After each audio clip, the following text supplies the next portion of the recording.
안녕하십니까. 조갑제TV 시청자 여러분, 저는 조갑제닷컴의 조세별입니다. 지금 시각은 2020년 5월 19일 밤 10시를 가리키고 있습니다. 네, 연일 새로운 의혹을 계속 쏟아내고 있는 정의기억연대 그리고 윤미향 더불어시민당 당선인에 대해서 결국 검찰이 직접 수사하기로 결정했습니다. 지금 서울 서부지검이 이것을 관할하고 있는데, 지금 정의기억연대 단체에 대해서 또 윤미향 개인에 대해서 고발이 접수된 건이 10건이 넘습니다. 자, 한번 보시면 저렇습니다. 네, 5월 11일 활빈단이라는 단체가 정의연과 정대협을 후원금을 유용한 횡령 사기 혐의로 고발한 데 이어서 이것을 필두로 윤미향 개인에 대한 각종 사기 혐의, 아동청소년 보호법 위반 혐의, 또 횡령, 사기, 배임 이런 고발이 지금 줄을 이은 상태입니다. 그래서 검찰이 이 사건을 경찰에 넘기지 않고 직접 수사하기로 결정했다는 이런 소식입니다. 검찰 출신 인사들은 이 사건이 조국 사태와 비교하면 비교적 단순한 사건이다라고 평가하고 있습니다. 지금 현재 언론에 보도되고 있는 이 정도의 의혹 수준에서는 그렇다라는 것이죠. 그래서 부서 안에 있는 검사 몇 명만 나가서 압수수색을 해도 금방 이 사건 파악이 되고 진위 여부가 오래지 않아 가려질 것이다 라고 이렇게 전망하고 있습니다.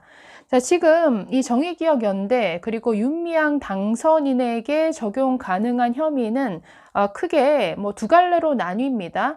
네, 첫 번째는 기부금, 후원금 사용 그리고 회계 부정을 둘러싼 횡령 혐의입니다. 정의기억연대가 개인 그리고 기업으로부터 아주 많은 기부금과 후원금을 받았는데 이것을 제대로 썼냐라는 것이죠. 아니면 제대로 쓰지 않고 어디론가 다른 곳으로 빼돌린 흔적은 없느냐. 뭔가 이 돈을 빼돌리기 위해서 고의적으로 회계에서 뭔가 이 지출 내역을 누락시키거나 고의로 장부에 기재하지 않거나 이런 흔적들은 없는가. 자, 이것을 살펴보겠죠. 그래서 이 정의기억연대 그리고 윤미향 당선인 개인의 횡령 혐의까지 수사 대상이 될 것 같습니다. 자, 두 번째는 경기도 안성에 소재한 위안부 쉼터 고가 매입과 관련한 업무상 배임 혐의죠. 정대협은 2013년 위안부 피해자를 위한 쉼터를 조성한다는 목적으로 경기도 안성에 있는 2층짜리 저런 전원주택을 매입을 했습니다. 자, 그런데 시세에 비해서 턱없이 비싼 돈을 주고 매입을 했죠. 당시 중앙일보 보도에 따르면 2013년 저 정도 규모의 비슷한 그 전원주택이 2억 원 선에서 거래가 됐는데 정대협 측은 무려 7억 5천만 원이나 주고 저 주택을 구입을 했습니다.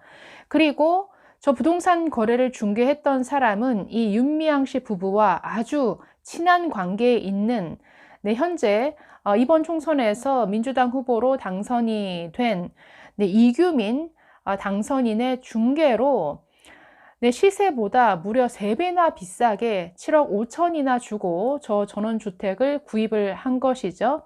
그러니 당연히 의심할 수밖에 없는 것이죠. 가격을 부풀리는 업계약을 한 것이 아니냐. 그래서 주택을 판 사람과 뭔가 짜고 부풀린 금액만큼 어디론가 빼돌리기 위해서 저런 계약을 한 것이 아니냐. 그렇기 때문에 만약에 이것이 사실이면 배임 혐의가 되죠.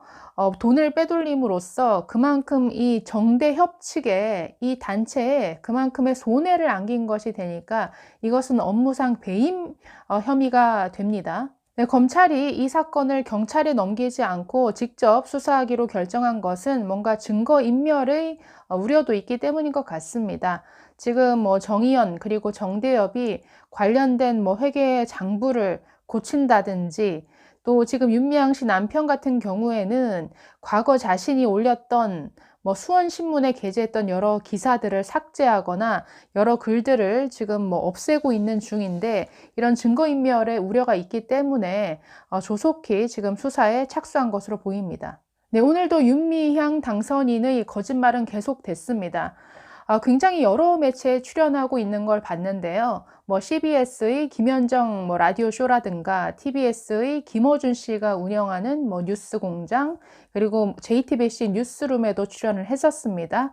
그래서 적극 해명은 하고 있지만, 네, 윤미향 씨는 뭐 해명했다 하면 지금 거짓말이 됩니다. 그리고 해명을 했다 하면, 네, 다른 증거에 의해서 그 거짓말이 오히려 탄로나는 이런 루트를 계속 반복하고 있습니다. 자, 아파트 매매와 관련해서도 거짓말이 드러났죠.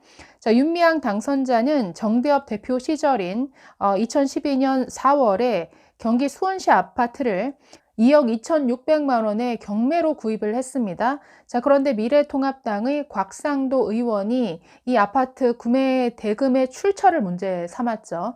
자, 그러자 윤미향 당선자는 CBS 라디오쇼에서 이렇게 얘기를 했습니다. 이 아파트를 사기 위해서 기존에 살던 아파트를 팔았을 뿐이다.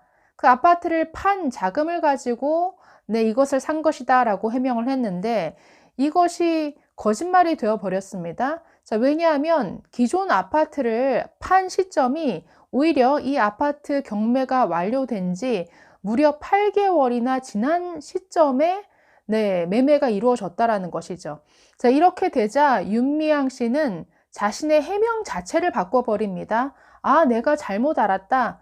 아파트 판 자금으로 산 것이 아니라 정기적금 3개를 해지하고 또 가족에게 돈을 빌려서 경매 자금을 마련했다라고 말을 바꿔버린 것이죠. 또 경기도 안성의 그 위안부 쉼터와 관련한 이 윤미향 씨의 해명도 뻔한 거짓말이 되어가는 것 같습니다. 아니, 2, 3억이면 살 수 있는 이 주택을 어떻게 7억 5천이나 주고 살 수가 있느냐라는 이런 언론의 문제 제기에 대해서 어떻게 해명을 했었냐면, 너무나 비싼 자재를 가지고 아주 훌륭하게 건물을 지었기 때문에 건축비가 많이 들어갔다. 평당 600만 원 정도가 소요됐다라고 하면서 정의기억연대 측은 17일에 이 건축비가 약 4억 8천만 원이라고 해명을 했었습니다. 자, 그런데 이 전원주택을 직접 건축했던 건축업자는 당시 총 2억 원밖에 들지 않았다라고 언론에 밝혔습니다. 그리고 외부 조경, 그리고 내부 인테리어를 합치더라도 총 3억 원이면 충분했을 것이다. 그렇기 때문에 뭐 4억 8천이라는 건축비는 말도 안 된다라고 이렇게 의견을 밝혔습니다. 이 건축업자 A씨는 조선일보와의 인터뷰에서 이렇게 밝혔습니다. 당시 기초 골조 공사부터 또 창틀 공사까지 실제 들어간 그 건축 원가는 총 2억 원이었다라고 합니다. 그리고 2억 원 정도로 당시 당장 입주해서 생활해도 지장이 없을 정도 수준으로 내부 공사도 다 마친 이런 수준이었다라고 밝혔습니다. 그리고 정의연 측은 평당 건축비가 600만 원 정도 들었다라고 주장을 하지만, 아니다.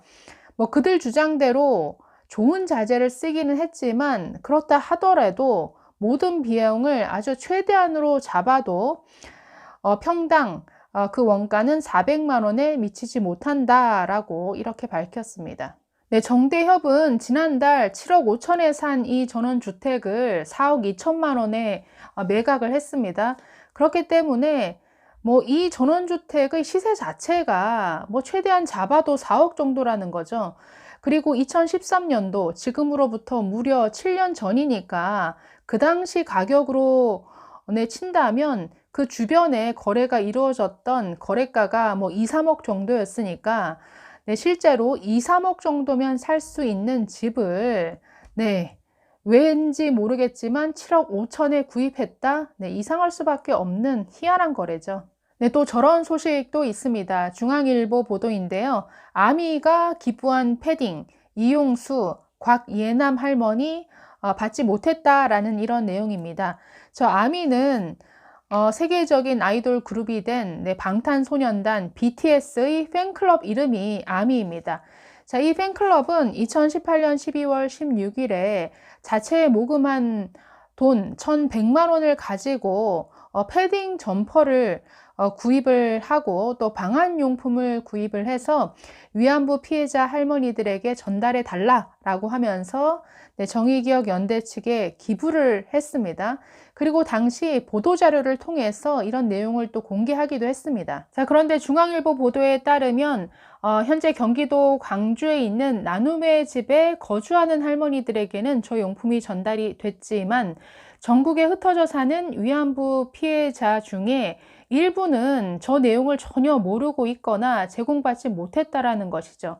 자, 그래서 어제 경기도 안성의 그 쉼터와 관련해서도 위안부 피해자들은 경기도 안성에 저런 집이 있는지도 몰랐다라고 지금 이렇게 입장을 밝히고 있으니까 이 정의기억연대 측이 정말 어떻게 일처리를 하고 있는지를 너무나 들여다볼 수 있는 이런 대목들인 거죠. 네, 어쨌든 정의기억연대가 뭔가 회계 부정을 저지르진 않았는가, 또 윤미향 당선인 개인이 횡령, 배임의 죄를 저지르지는 않았는가, 지금 검찰이 수사를 착수한 상태니까 그리 오래지 않아서 결론은 날 것 같습니다. 그러나 그 결론이 나기 전까지도 매일매일 지금 새로운 의혹이 쏟아져 나오고 있어서 내일은 또 어떤 의혹과 또 거짓말이 이어질지 네, 기대가 됩니다. 네, 감사합니다.